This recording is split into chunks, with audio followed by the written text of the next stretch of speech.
If you want to leverage systemizing your business and you want to build a profitable business that works without you, you're going to have a organized and legitimate tech stack. What is a tech stack? It's that portfolio of softwares, the suite of softwares that your company uses to operate your business. How would it help me? For most contractors, what it looks like is they hear about a software from someone in the industry, from a podcast, from an article they read, from a Google search they did, and it promises the world to them. And so they sign up, and then they struggle to actually use the software because they haven't had a strategy for it. They haven't implemented it properly. That's really where the problem is.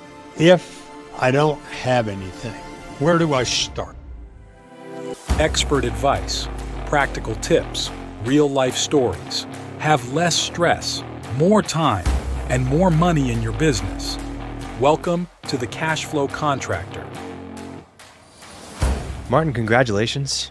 Before 350 on deadlift. You're 1 year older Oh. this past weekend. Mm-hmm. Yeah. And on Thursday, I'm headed to Nebraska for my 50th college reunion. Holy cow. Yeah, holy cows, right. Man. I mean, 50 years. there are going to be a lot of people there? I don't know. Probably You don't not. know? Probably not. How many did you graduate with? Well, I went to Hastings College, and I think there were. Oh, this is college graduation. Okay. Yeah. Okay. Yeah, I went to Norman High School, so wouldn't be that. Okay, nice. No, I think there were 1,250 in the school. It's a small liberal arts. Oh, Beautiful, so very, very small. beautiful campus. Yeah, real small. So, yeah, big Okay. fish, little pond kind of deal. Yeah. Is that what it was? Or little fish, little pond? I went up there. I really did. I went to Hastings College to college so I could go pheasant hunting, and I did. I mean, I'm sure when you the did. season was open, another guy and I went virtually every day, before class, after class, all weekend. And there were a lot of pheasants up there that time. Sounds fun.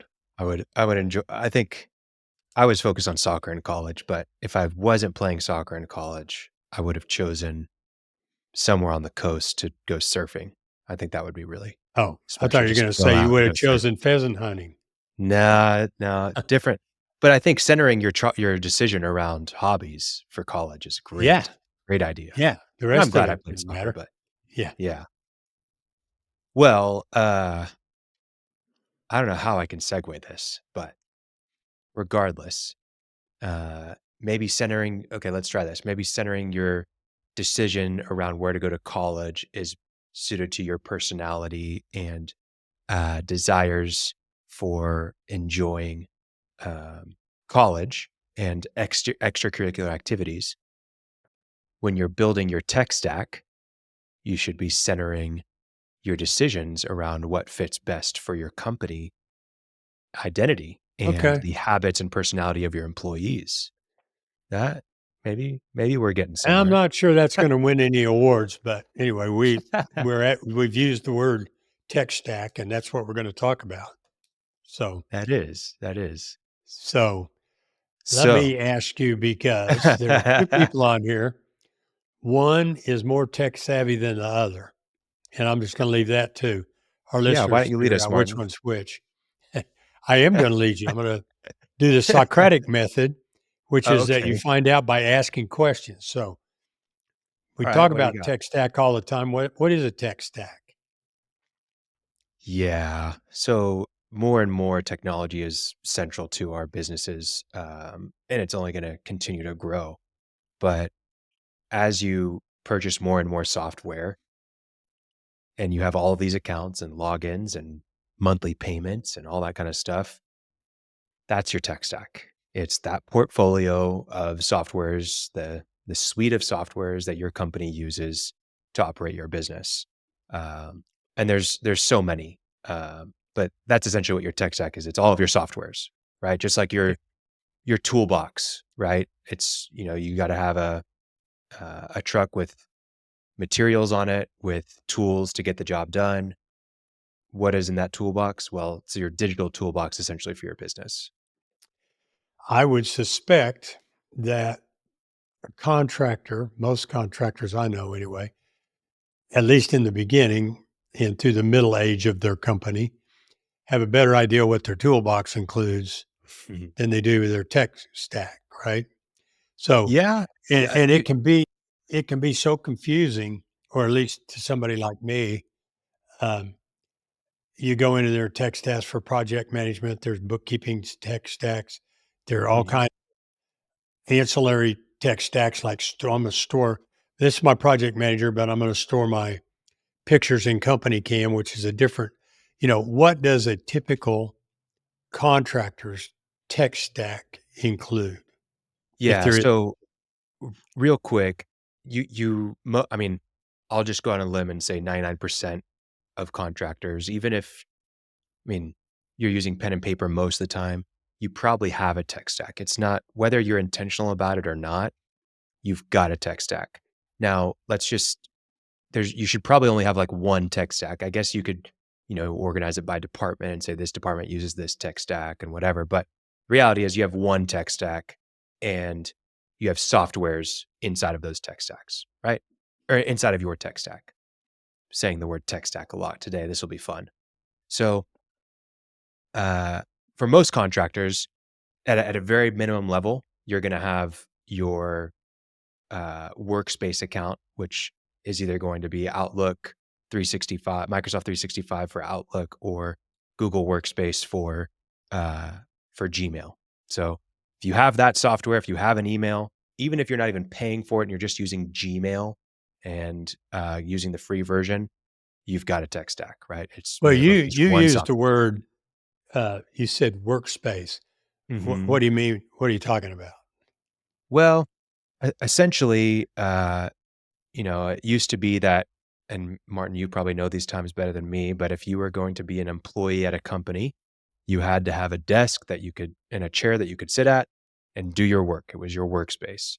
Okay. Well, essentially now for employees, the desk isn't as much of a requirement as you got to have an email and you got to have a calendar so you can be on it, invitations. You've got to have access to your files in something like Drive or um, shared SharePoint, I believe is Yeah. the Outlook Dropbox one, or or yeah. Dropbox, right? So that's essentially your workspace, right? You've got to have Okay. those things to be able to do your job, Okay. right? So that's why it's called a workspace. But there's That other does softwares not and a lot of that would you throw Asana and ClickUp and those kind of things in workspace? no, I would not. Good. Although that may be Okay. the tool that a lot of people use more frequently than their, email or Google Drive, whatever. If they're in it every single day and doing their work in there, I still wouldn't call that your workspace. So, Okay. uh, I'm glad you don't. This makes sense. yeah, Workspace, that's the tools I used to have. It's my pencil and my notebook and exactly. And my it's place to it's write stuff down. it, you know, it's really either going to be Microsoft or Google at this point. I'm sure that there's some people out there that can use Apple iCloud emails and pages for their documents and stuff like that. But for the most part, it's gonna, especially for contractors, it's either gonna be Outlook or Gmail. I'm a proponent of Gmail personally. I think it integrates better with other tools. I think it's much easier to set up and to navigate. But a lot of organizations use Outlook, and that's totally fine. It's just a little bit. There are a lot better security features on Outlook, but for most contractors, they don't need that level of security. There's plenty of security on Google. So that's probably the foundational software that most contractors are gonna have, but if you're listening to this episode and you're with our audience, typically, I would say most of our audience understands technology a little bit better because we talk about it so much. So, here's you're gonna have something for project management, you're gonna have something for field management, depending on what type of contract you are, you're gonna have something for, your CRM, you're gonna have probably some sort of sales software that does estimating, bidding, contracts, proposals, whatever it is.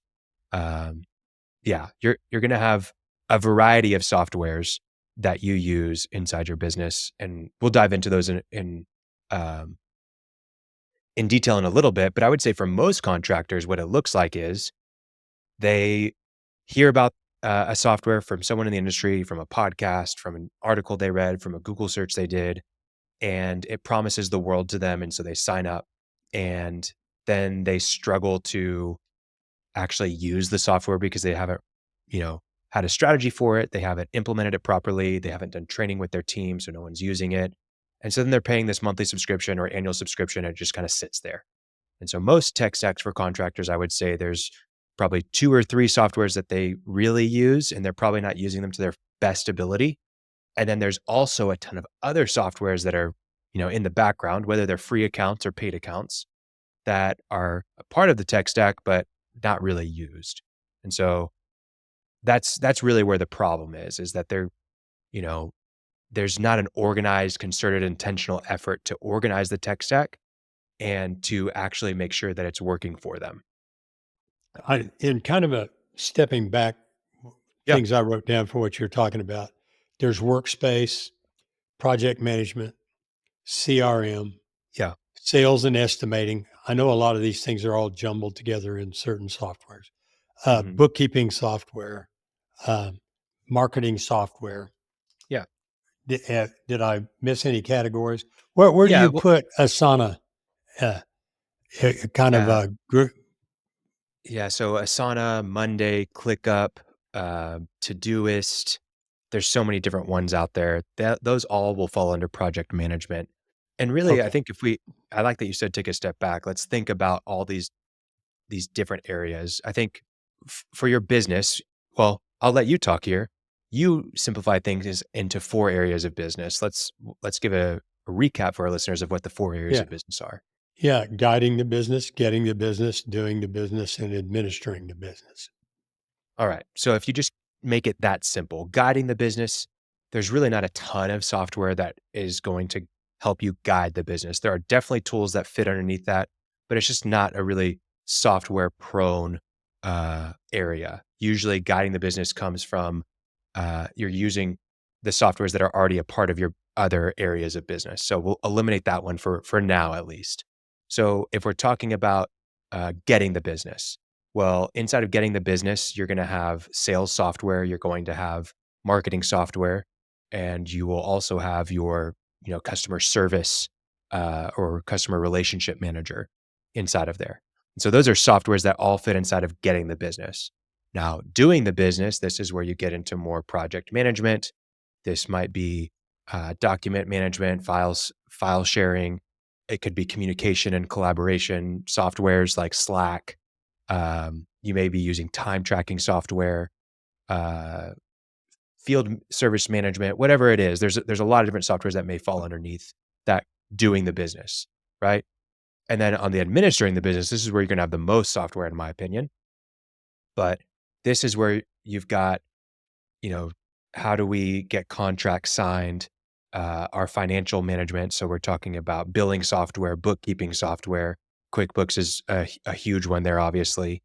And then you've got all sorts HR. of HR software, right? It can just really start to pile up, but it's a really important area for software because administering the business is one of the most challenging things for a lot of construction business owners. And so having good software in place on the administering the business side makes your life easier and allows you to focus on getting the business and guiding the business and doing the business instead of administering it so much. So um, I like to break it into those 4 areas. And then I like to think just about what are the functions of the business, right? What are the things that you have to do?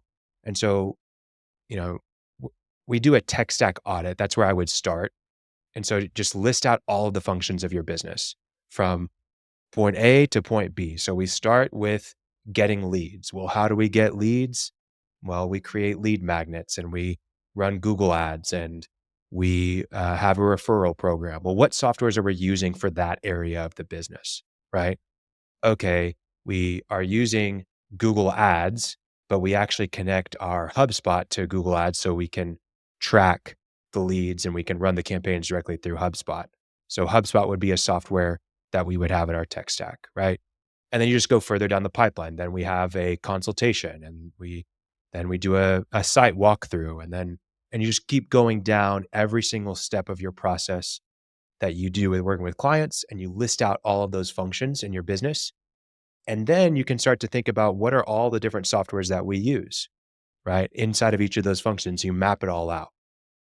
Then that allows you to identify the gaps that you have in your tech stack. And you can start to figure out, well, are we missing out on a feature in our existing tech stack that could actually meet a need inside of our business? Is this tool actually the best tool for this? What are the other alternatives that are out there? And then what, and we're maybe getting a little too deep here too quick, but essentially I would analyze each of those tools and make sure that they're the best fit and see if they integrate with each other. Now, you don't need every piece of software to integrate. It doesn't make sense for that to happen. But I like to think that inside of the areas of business, most software should integrate, right? So your sales and marketing software ideally integrate, and your customer service software should ideally integrate and be in ideally the same software or softwares that are connected to each other, because all of that information is valuable.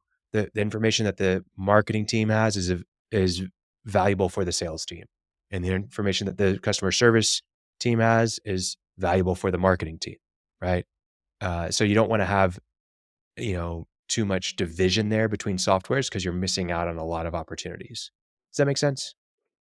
It does. But the thing that I notice am and annoyed by the most is the opposite of that. Okay. It's project management software tries to be the bookkeeping software. I mean, that's Mm. a pet peeve. Well, it'll integrate with Xero or QuickBooks or whatever, but it never seems to do that. And so we have a lot of, I come across them every day, and I mean, every week for certain.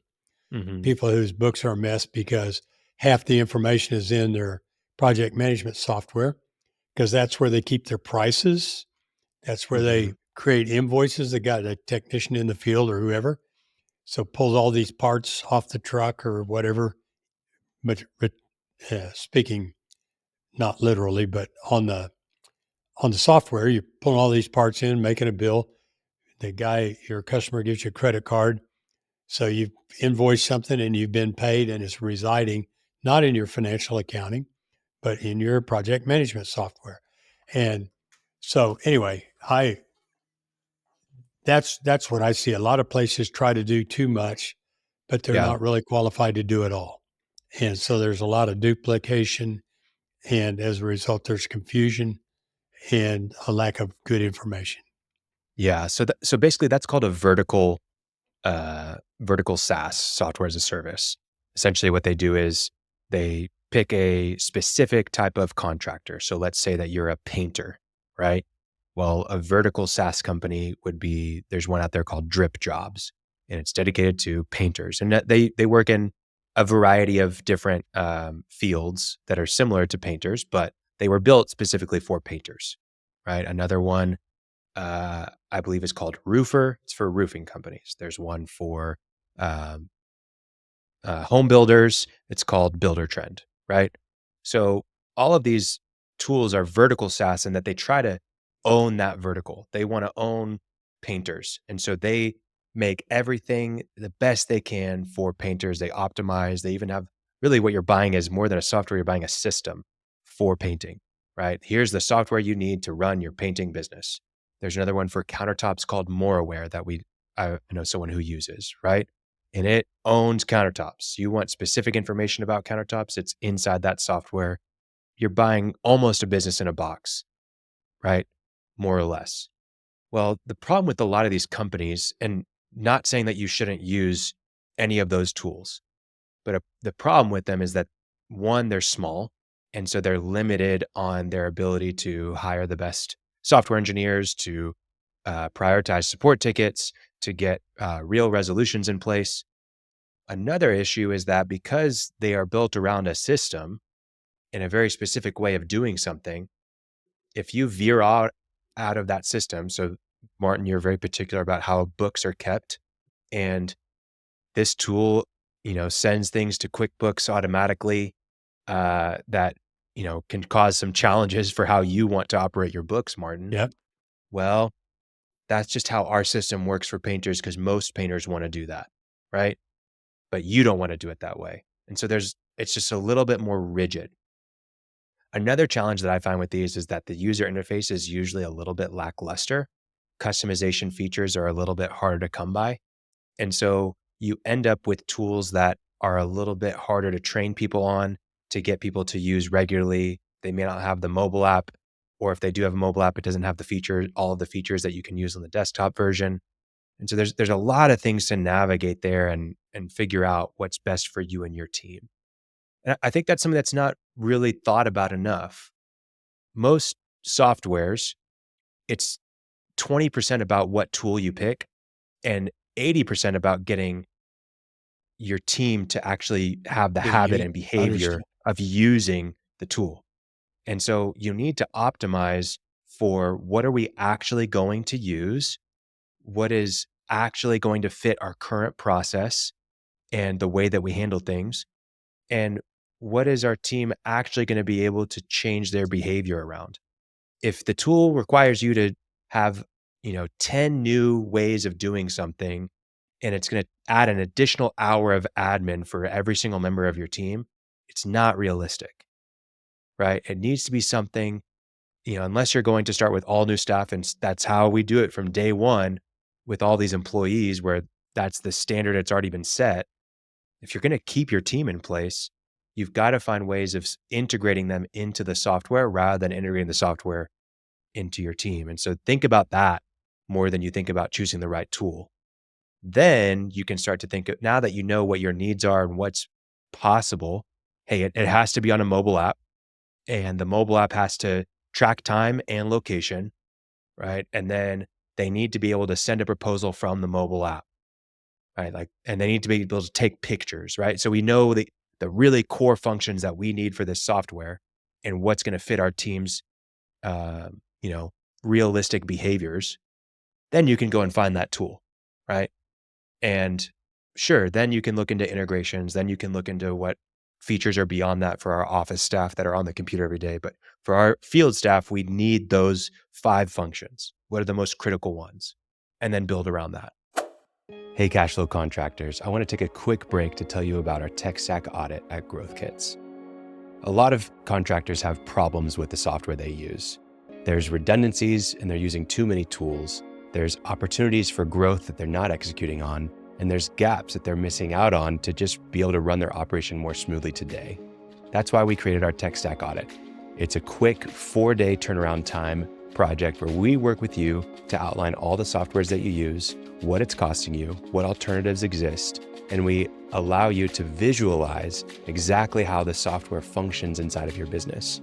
It's a great tool. We've had a lot of success with it. And if you're having software considerations, it's a great step to take before making any new purchases of software. If you're interested, we have a free template down below in the show notes that you can download to get an idea of what a tech stack audit is and how it can help you. Click down below to download that template. And if you're interested in more, you can book a free roadblock call to go over your tech stack and how we can help. Thanks. Yeah, the areas that we've talked about: project management, financial management, and bookkeeping, CRM, customer relationship, communication, and collaboration. I think that's probably part of workspace. Well, communication out, but also internal. Yeah. Time tracking, estimation, and bidding.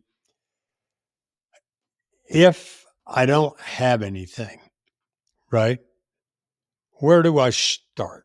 And it would seem to me, I'm going to throw this out, probably workspace. Right, emails. Yeah, and most people have that. I think that so if you're starting with Workspace, I think something to think about with Workspace that I see a lot of people struggling with, and if you're solo, this kind of excludes you. If you're doing this by yourself, you may not even need most softwares outside of Workspace. But if you want to leverage your team, if you want to leverage systemizing your business, and you want to build a profitable business that works without you, you're going to have a organized and legitimate tech stack, right? So we're excluding the solo guys out there that are just in a truck doing the jobs themselves. Sure, you've got an email and you've got a phone. Great. Go do some work. Otherwise, you should probably spend some time thinking about your workspace really diligently. To make the most out of your workspace, don't just use a free account. Don't just go to Gmail and create an email. Don't just go to Outlook.com and create an email.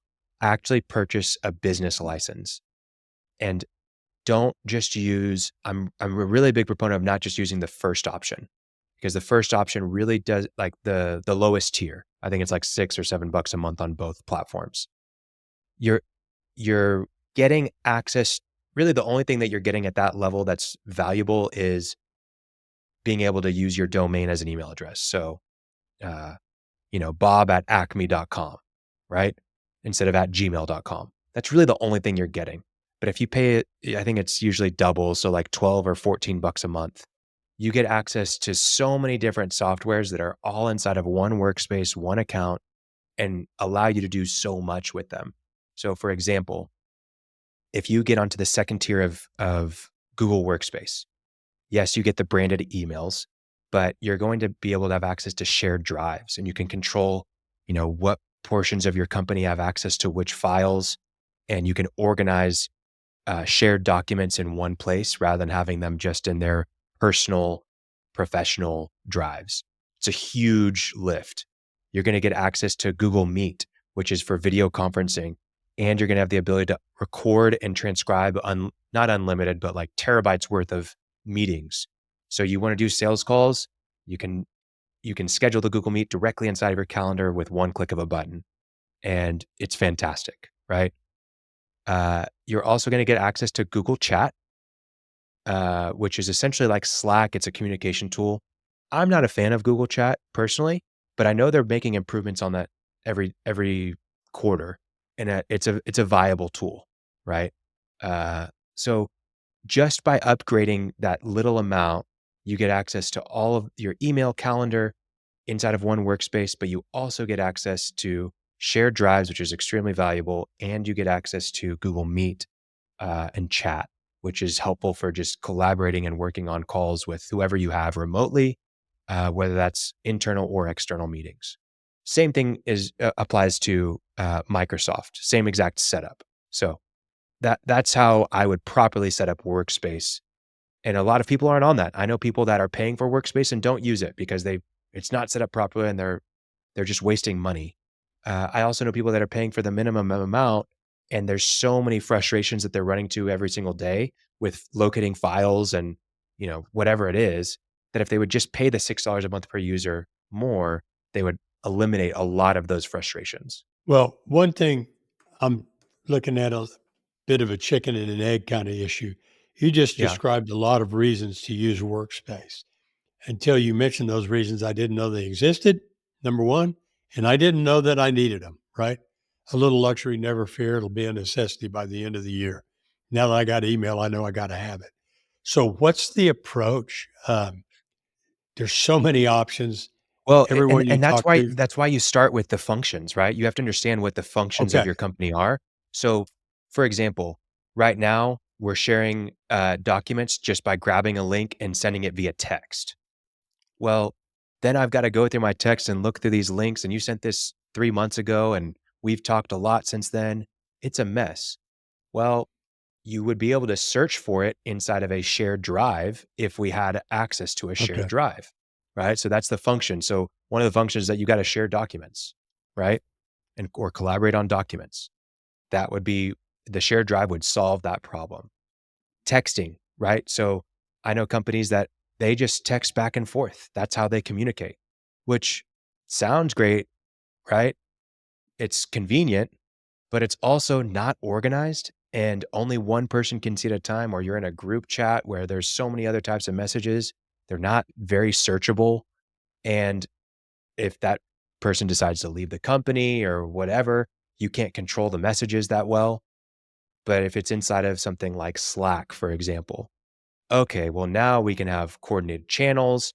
If we add someone to the channel, they can see all of the history. It's not just the messages that have been sent since they joined. We can start to search our files very easily across channels. We can have different access levels. And then if someone leaves, we can disable their account and they don't have any access to any of the previous messages. That's great, right? And not only that, you've it's not just about the function, but it's about how you structure things. Like right now, we just helped someone get set up on Slack to where now every single project has what's effectively a group message, but it's a channel. So there's a channel that we talk about this project. So the service coordinator is putting updates inside the Slack channel as things, they get a call from the customer or they schedule someone to go out to the job. Everything about that job is inside that channel. They take a photo of the job as they're, doing measurements. They put it inside the channel. They take a photo of the job as they're doing install. It goes in the channel. So anything you want to know about that project, you just go to the channel and ask the question or look inside of that channel to find the details. And that changes how they collaborate on projects, right? So that's an example for you. Yeah, and that's really good. And it sounds to me like there are some first principles here of understanding what you need and why you need it. And you Yeah. may or may not understand that going in. You're going to Yeah. make a lot better decisions if you do. And that's partly the purpose of today, is to kind of Hmm. discuss some of these things so you can decide them. But that's kind of the guidepost that why do I need this?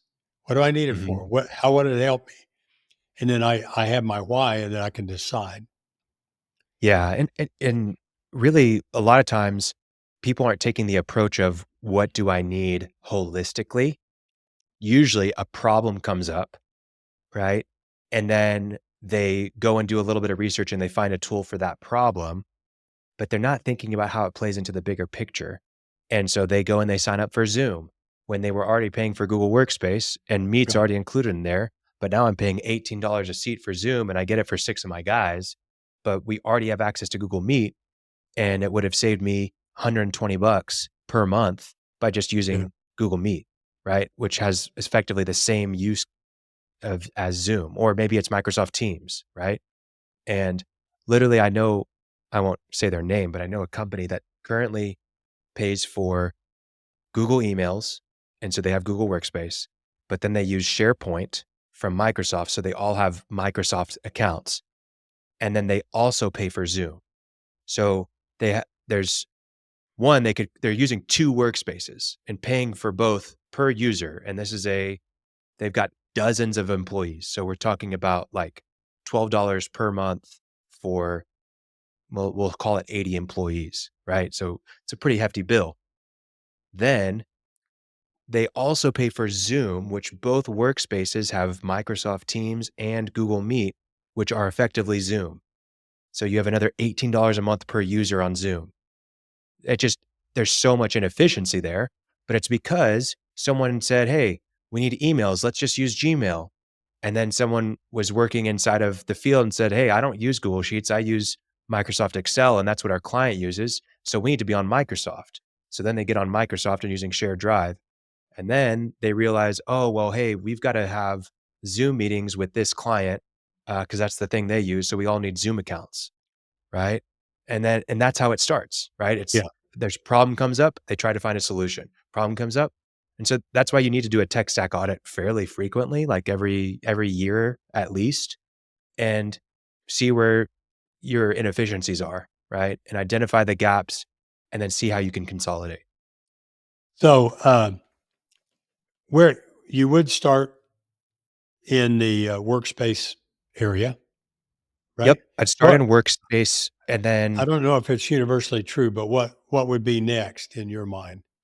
Something to well, look at. what typically happens, what's typically next, and I don't know that this is what should be next, but what's typically next is that they get into like a vertical SaaS, like we talked about, where I'm a builder, so I get on Builder Trend, which is totally fine, right? That can be totally justified.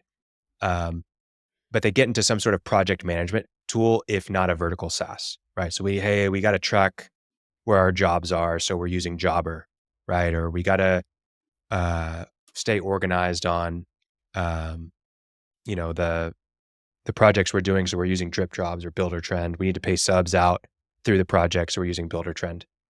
And that's really good. Um, Typically the decision isn't made with a lot of understanding about the strengths and the weaknesses of each tool.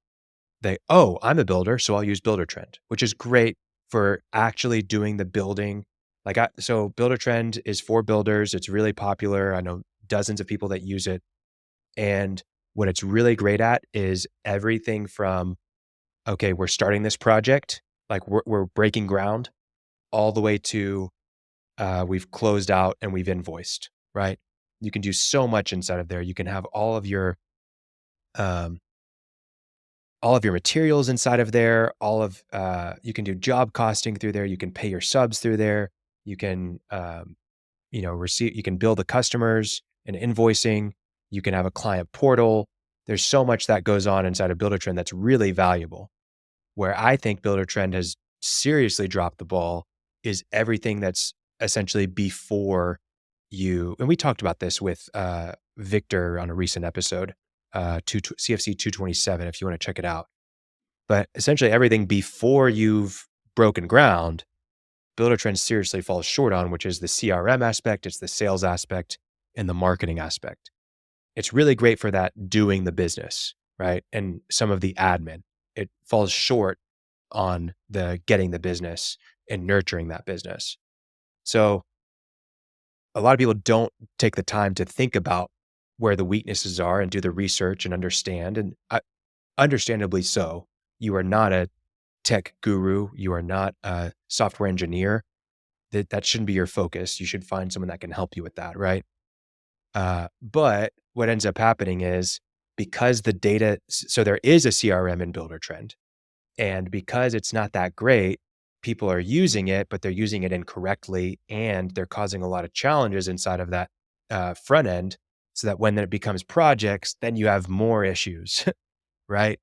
And so I think really where I would focus is getting a project management tool, and maybe that's through a vertical SaaS, but considering it truly just your project management tool.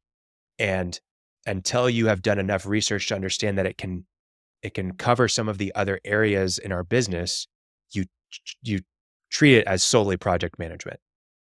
Does that make sense? Yeah. Yeah. Yeah. So then you can Uh, start to focus on the customer relationship management, which should touch your sales and marketing, is where I would go from there. And maybe you can do some of that really effectively inside of your project management tool in one of these vertical SaaS companies. Maybe you can't, but make sure that you distinguish between the two. are there any places out there where there's a big software gap? You might be looking for something and you're just not going to Mhm. find it. It's hard to imagine that there is, but probably. Well, so you've mentioned Asana, and I call that a project management tool. We probably need to find a better name for it for construction, because project management looks different inside of construction than it does in the sense that Asana is where you manage projects. That's more for like, I'm a marketing It's company or I'm a legal collaboration. office. Yeah. They're managing projects, but their projects are building a website or drafting a document, not literally being on a job site managing the project. So um, it's essentially a collaboration platform where you can, create tasks, have Kanban boards, all that kind of stuff. And I think more construction companies should use these platforms like Monday.com, ClickUp, Asana, and there's others out there, because they are flexible and pliable. Trello is another version of this, right, that a lot of companies use. And I think it should be used more frequently, because you can, rather than buying a system from a company like Buildertrend, you're buying a tool to implement your systems, right? So you can create your own Kanban board for, this is how we um, estimate projects, right? This is how we, invoice customers, and you can build out Probably, workflows. probably most people know, but would you explain what a Kanban board is? Yeah, it's essentially just a pipeline, and it allows you to have stages of that pipeline, and then you can move things from one stage to the next. And the further they go throughout the pipeline, the closer they are to complete status. So think about having a whiteboard and you put columns on the whiteboard. And then, you have at the front end, we'll just do a sales process. So the first is like new lead. Then you've got discovery call. Then you've got on-site consultation. Then you've got invoice sent. And then you've got job one or job closed at the end. So essentially, you just take a sticky note on the whiteboard and hey, we got a new lead. And you move them over to discovery call scheduled. And then you move them And to almost step by maybe step. even literally from the meaning of Kanban, if I got it right, really stands for those cards. Like you just Mhm. described it as a post-it note in this column. Yep. And I personally love them more than anything else I think there Yeah. are check marks, lists, order. There are different ways that things are displayed. But Yeah. when things are a in a column, they're in a stage. And if Yeah. you have 5 cards there, you have 5 things in that stage, and you can grab one and move it forward or move it back. And it's Yeah. just totally visual. I'm getting really specific there, but Yeah. uh, No, that's we have a I'd whole love that episode for on this. everything. Yeah. I forget the number, but it's workflows. It's around workflows, and we talk about the Kanban system. We talk Yeah. about how to what tools to use, how to create one, how to approach workflows. So yeah. Okay, but now I go out there and I want to get my project management software, and I decide I want Builder Trend, and I go choose Builder Trend. Hmm. What should I have looked at before that? I mean, will Builder Trend preclude me from using other softwares because it won't work with them? Or uh, Yeah. should So I have the whole thing planned out before I pull the trigger or start no, doing it one at a not time? necessarily. I think it's just an understanding of what's the core feature that we're like the core area of our business that we're using this tool for, and then what realistically is it. I mean, it's gonna Buildertrend's gonna say they can do everything. They can do sales for you. They can put a form on your website, but then you realize like, oh, but the form is not designed and it looks awful, and it only goes to one person when someone submits it, and we need to go to like 3 people in the office or whatever it is, right? So you just want to understand where the core features are and what it really where it really shines, and then you want to implement in that area and you want to make sure you implement it really well. I mean, that's when you're getting into how many seats do we need? Who is actually going to use this? Are they capable of actually using it? What is the user experience like for our team? Can they actually use the mobile app, or is it completely different than the desktop and they really need to be on the desktop, right? These are the sorts of questions where before you start integrating it with other softwares, how does it really integrate for our team and how can we actually use this on a day-to-day basis? And really at this point, if it's, especially with project management, I think it's such a critical piece of uh, your company and what you do for every single project that should really get a specialist involved, whether that's from Buildertrend, invest in their onboarding, um, or it's finding someone who's already been there and done that. There's a lot of research you can do, watching YouTube videos, all sorts of stuff, but unless you're tech minded, uh, you're going down a rabbit hole that is probably more costly than just finding the right person because you're going to make mistakes. You're going to waste your time on that rather than growing your business.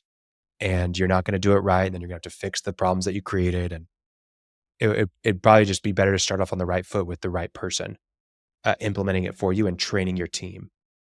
How can you? I'm going to presume that the tech stack will create some bottlenecks somewhere because most systems, well, every system has some limiting controlling space. How can you audit that, find that, work around that, or does it just happen to you and then you're out there cussing? Yeah. So this is, uh, bottlenecks are always going to come up inside of your software where this tool isn't talking with this tool. And so we can't automate it. We've got to do this, manual data entry 3 different times because the tools don't connect to each other. And I think bottlenecks are a good thing in software because they help you to realize it. They basically prompt you to do a tech stack audit. Hey, okay, well, is this the right tool? And so they just help you to think about decisions a little bit more clearly. Also, whenever you run into a bottleneck, typically means that you're having to do something manually. And when you're having to do something manually, it means that you have to understand it versus something that's automated and it just happens. It means that you don't really understand what's going on. So for example, um, you know, sometimes we've set up tools for people and whenever they close a deal on the sales side, so they go through they have a sales software, it doesn't transfer automatically over to their project management or production side, right? So they close a deal and then they have to manually take all the information from this one tool, HubSpot, that they're tracking their deal information, and they have to put it manually into their project management tool where they're putting in the customer address, they're putting in the project details from the sales, they're putting in the quote, whatever it is. and that's a manual process. Well, by doing that, now they understand how to create a new project inside of their project management tool. They understand what details are needed. They understand uh, where to find the information for that, right? Versus if it was just happening automatically, and then there was a use case where they had to create a new project from Right. scratch, they wouldn't know how to do any of that. And so by having that manual tension and bottleneck, you're actually learning the process better, how to use the software. You have a better handle on things. And then you can go and automate that and save some time for yourself. But then if the automation breaks, if the automation's not working, if something goes wrong, you know how to troubleshoot yourself without having to go down tech support and answer a question, right? So bottlenecks can be really a great point of value inside of your software because it allows you to um, just really understand the process. And then it allows you to understand the troubleshooting process as well. And then whenever you do have an automation in place, now you've got all this efficiency that you can go and do something else with your time, right? So it's a huge area of opportunity when you have a bottleneck inside of your software. Yeah, one of the overriding things that I think about with tech all the time, Khalil, is this. Are you better served to have your processes and your workflows worked out manually, piece of paper, however you do it, and then by software that automates that for you, or to go buy software that your buddy told you about that does everything, then try to figure out what it's telling you to do if you follow its systems, right? Yeah, So there's no which easy. one drives which? Sure. There's really no easy answer here. It depends on a lot of factors. I would say it depends on how established you are as a business. If you've got a process that you've been using for years, and works, and your team's trained on it, then you probably want to go with finding the software that you can tweak and use to fit your process more or less. If you're just starting out and you don't have systems and processes, there's a lot of value in finding the software that already has that ingrained into it. Now, that being said, this is something that you'll have to continually revisit over and over again because softwares change. They always get improvements and updates, but also your business changes. You change your products and services, you create new systems and processes, you start prioritizing different metrics inside your company that you need to track, and that might mean different software, right? So over time, it's going to evolve, and that's why a tech stack audit process is really valuable. But then also, you want to make sure that you're being true to who you are, right? You want to be true to who you are in each moment, and that's going to evolve as you're going to change. So the software is going to change, you're going to change. That's why it's a continual process. All that being said, I'm going to give the kind of the blanket answer that I shouldn't give. But for most people out there, right, they should choose a software that has a system, right? Because they're probably not going to spend the time and the energy necessary to create their own system in the software. And so if they find a tool like Buildertrend that has, workflows embedded into it that you follow and that, you can add some customization, but it's really minimal, just follow that, right? Use the template because that's going to be better than what most people are currently doing. So that's the blanket one, but there's nuance to everything. And so maybe that's not the best thing to do. Quick break. We just want to ask you to subscribe. We're trying to grow our audience and we love the support of listeners like you. If you found any value in this podcast, and if it's been helpful to you as you grow your construction business, we'd love to have you as a part of our audience. You can subscribe in the link below and on any social media platform that you use. Back to the show. Well, here's another one for you. We've talked about project management, financial management, accounting, customer relationships, document management, communication, time tracking, estimation and bidding, workspace, all these things that we're going to use software for. There's such a Yeah. thing as an ERP, which I think stands for Enterprise Resource Process. I don't know what it stands for, Mm-hmm. but it is a system that purports to do everything. In other words, you put all your data in one time and it will go over and affect payroll and it'll affect invoicing for customers and It'll fit Yeah. the job. And uh, there are certainly companies that run on ERPs. I'm interested in what your thoughts are for our listeners about trying to get, uh, I mean, I certainly have my opinions, but Yeah. somebody trying to say, well, why can't I get one that just does everything? And their Yeah. attempts to So do that. there are very few instances that I've seen an ERP truly work. And the only instances that I've seen where it does work is that there is a key person who is responsible and capable of managing the ERP. When you have that person, you are very capable of using the ERP. Now, finding that person is very difficult and very costly. So I'll give you a couple different instances where I know that it works, and a couple instances where I know that it doesn't work. Okay. The let's start with the instance that doesn't work.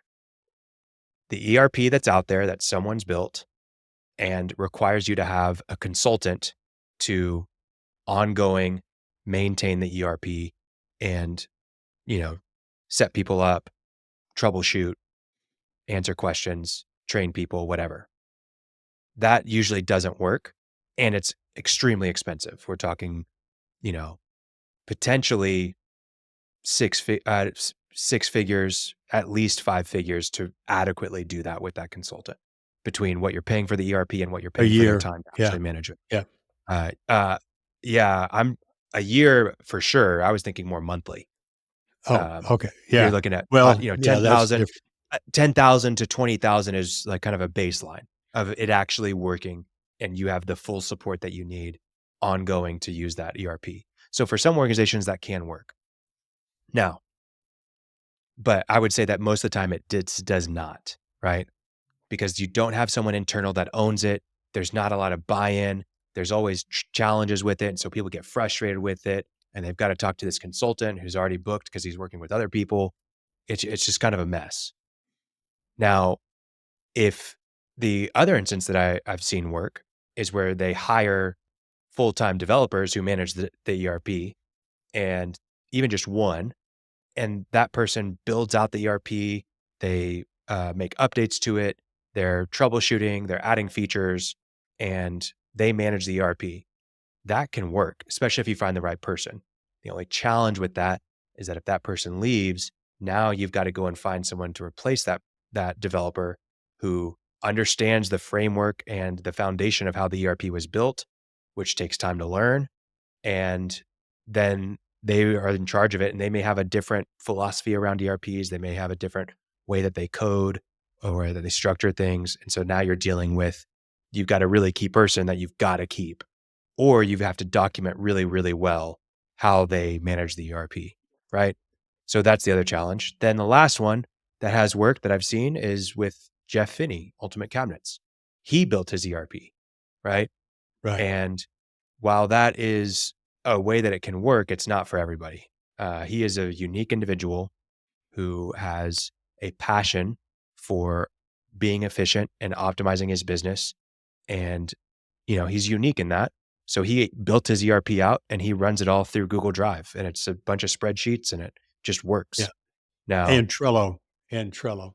and Trello, Trello yeah, and before. he has some other tools there as well. I don't, but its foundation is Google Drive, so it can work. But he's put in years of work into that. It didn't happen overnight, and he's dedicated and passionate about it, so it works for him. Now, you could argue, you know, yes, that's proprietary technology, which adds value to his business, but is someone going to be able to come in and update that in 3 years if he exits his business and actually make it run as efficiently as he did? I don't know. I don't know it that well, but that's the ERP. Most, I would say 99.9% of the people listening to this do not need an ERP. Do you, well, I agree. First of all, let me jump way back. Do you know what ERP stands for? It's Enterprise. Enterprise Resource Program, I want to say. Okay. Yeah. Anyway, we do it all. That's what, um, on the opposite side of that, do you know many people or do you come across people who are successfully using software in a certain area, such as dispatching their technicians, but they're manually doing, they're doing manual work elsewhere. Maybe uh, trying to think where maybe they're entering accounts payable manually, right? Yeah, I would say probably the most common one is that people get really good at sales, right? So they use some sort of sales software to generate quotes, to get signatures, and to send contracts, whatever it is, and they manage those sales really, really well. But then they get to the project management side and it's back to pen and paper, or they're just using a spreadsheet Okay. or whatever it is, and that can work. And honestly, for a lot of small people, that's a great start to be because you've got to be focusing on sales. That's the number one thing you need. And maybe you're losing money on jobs, but at least you have the jobs to lose money on. And then you can make some efficiencies as you go. But that's definitely um, the common theme, I would say. I think what we can do is kind of end on what is a really good tech stack to start out with for a variety of contractors, right? Right. That's probably a good way to wrap this up. Um, I'll mention, as we go through this, we offer tech stack audits, and if you want to get an audit for your tech stack, we've got a link in the show notes where we can set up a 20-minute roadblock call to look at your tech stack really quickly and get you an idea of things. And then if you want to do a tech stack audit with us, you can purchase one of those through us. So let's go through a few different examples here. One, if you're like a plumber and you've got money to spend and you're, you know, you're not worried about, you just need a solution that works and you're willing to pay a couple $100 per user per month. I think plumber, HVAC, um, what else? Electrician, any kind of service contractor that's on the residential side specifically, I would go with Service Titan and QuickBooks. And then for workspace, I would use Google Workspace. Those would be the only tools that you would really need to effectively do everything you need to do and truly do everything. I mean, you can send direct mail through Service Titan. You can send marketing emails. You can track time. You can upsell people. You can route and schedule your technicians out in the field. And it directly links directly with Google Workspace, and you can send all of your emails through Service Titan and like personal emails. You can send texts. You can call people through there. You can set up phone numbers for marketing campaigns to track how many calls you got through the direct mail you sent. I mean, there's just so much in there that it truly has. It's one of those that's like, it's got a system. You're buying a system whenever you purchase it. Now, there's definitely more to it than that, but it can absolutely run your business for you. Then you would use QuickBooks for your financial management. And you use Google Workspace for email and calendar and that kind of stuff too. So really you'd basically be set there. I'm sure there's different tools that you would use as add-on to Service Titan.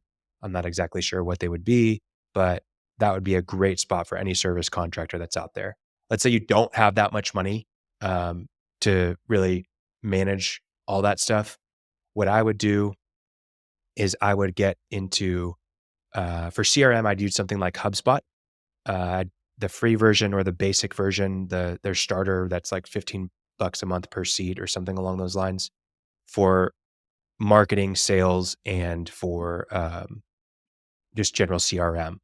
I think that's probably one of the best tools for contractors at a minimum price that allows them to customize. They can have the workflows in the Kanban system for their sales and their projects.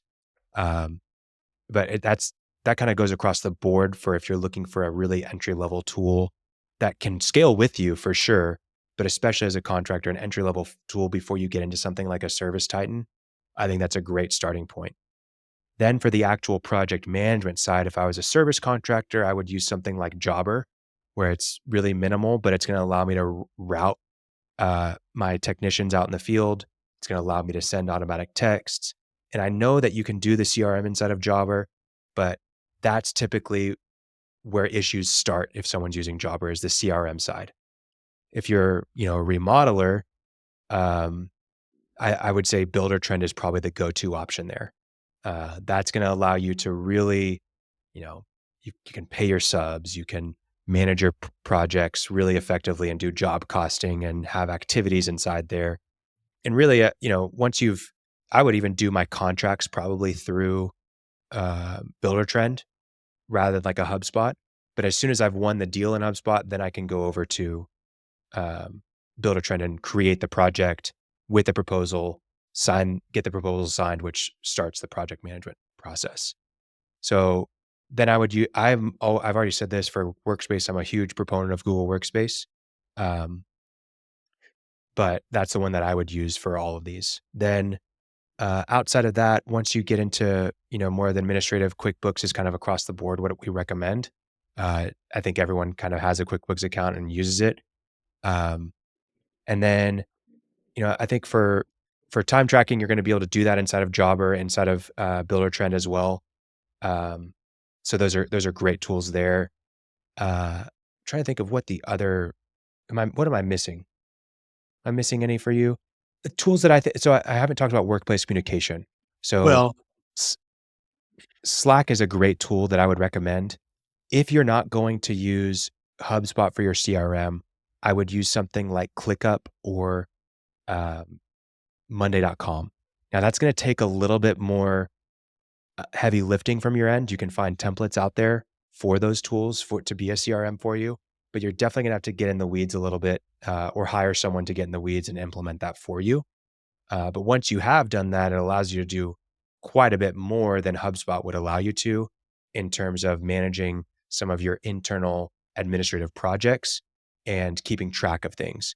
But there's a lot of power inside of those tools. And I think Victor is a great use case of using Monday.com. What was the question you had for me, Martin? well, I was just asking about um, different tech stacks, and you've really kind of answered it. Don't There's know all that I sorts have. of tools that aren't being used. So things like Loom can really make asynchronous work possible. Things like Company Cam can make sure that you're tracking everything for uh, that's on site on your projects with photos. And those integrate directly into a lot of these tools like Builder Trend and Service Titan.